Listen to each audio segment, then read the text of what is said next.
آنکھوں میں حیا ہے. ہمارا دین حیا سکھاتا ہے مردوں کو عورتوں کو. حیا والی زندگی, چلنے میں بھی حیا ہو, چلنے میں بھی حیا ہو, لباس بھی حیا والا ہو. آپ نے فرمایا, اللہ کے نبی نے, ایسی عورتیں آئیں گی جو کپڑے پہننے کے باوجود ننگی ہوں گی, اتنا چست لباس پہنیں گی کہ جسم کی حیرت نظر آئے. آپ نے فرمایا ایسی عورتیں جنت کی خوشبو بھی نہ سونگھ سکیں. ہمارا دین حیا سکھاتا ہے. جب ایمان بنتا ہے بھائیو, پھر اعمال بھی آتے ہیں, اخلاق بھی آتے ہیں, حیا بھی آتی ہے, کمائیاں بھی پاکیزہ ہوتی ہیں, پھر حرام سے بچتا ہے, پھر کسی کا حق نہیں دباتا.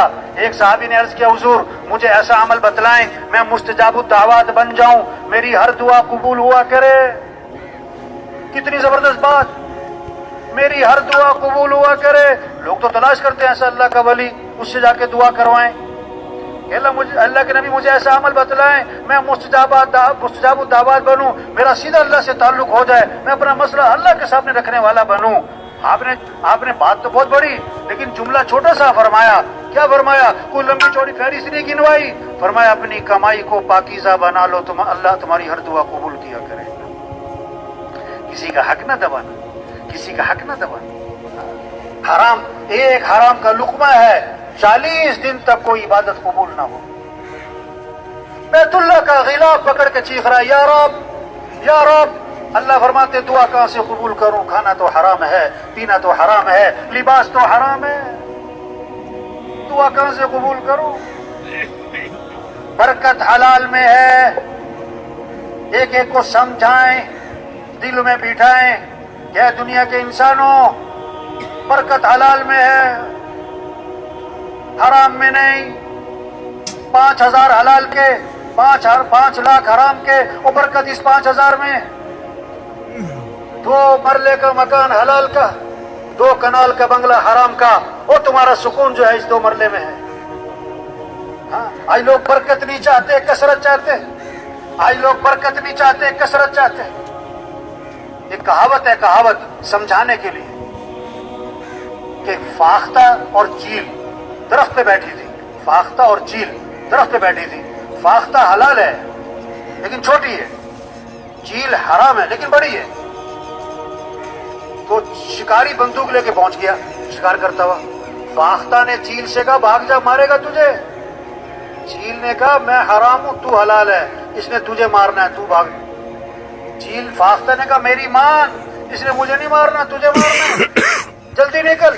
ابھی ان کی بات چل رہی ہے, اس نے مارا نشانہ رکھ کے چیل کو, اور چیل جا کے نیچے گری اور تڑپ رہی. فاختہ نے کہا میں نے تجھے کہا نہیں تھا بھاگ جا. آج کل لوگ حلال حرام کو نہیں دیکھتے, موٹے مال کو دیکھتے. آج یہ چکر چل رہا ہے. گوشت میں حلال حرام سمجھ میں آتا ہے لوگوں کو. 1 کلو گوشت بکرے کا, 1 من گوشت گدھے کا, آدمی 1 کلو لے گا, بھئی 1 من لے لو, کہا نہیں یہ حرام ہے, گدھے کا. تو گوشت میں حلال حرام سمجھ میں آتا ہے, پیسے میں نہیں سمجھ میں آتا. پیسے حرام کے جیب میں ڈالے ہوئے ہیں اور گوشت حلال کا تلاش کر رہے ہیں. ہاں میرے بھائیو, تبلیغ کیا ہے کہ حضرت محمد مصطفیٰ صلی اللہ بھی ہیں, قیامت تک کوئی نبی نہیں آئے گا. اب اللہ کے پیغام کو دنیا میں پہنچانا اور سب سے توبہ کروانا, سب کے رخ کو اللہ کی طرف پھیرنا, یہ مسلمان کا کام ہے کہ توبہ کر لو. یا ایھا الذین آمنوا توبوا الی اللہ توبۃ نصوحا, اے ایمان والو توبہ کر لو. وتوبوا الی اللہ جميعا ایھا المؤمنون لعلکم تفلحون. اے ایمان والو توبہ کرو سارے کے سارے تاکہ تم فلاح کو پہنچو. توبہ کا معنی ہے لوٹنا.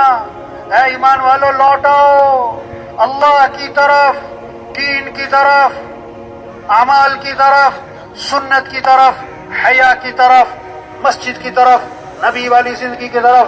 اے وزیروں لوٹاؤ اللہ کی طرف, اے حکمرانوں لوٹاؤ اللہ کی طرف, اے مالداروں لوٹاؤ اللہ کی طرف.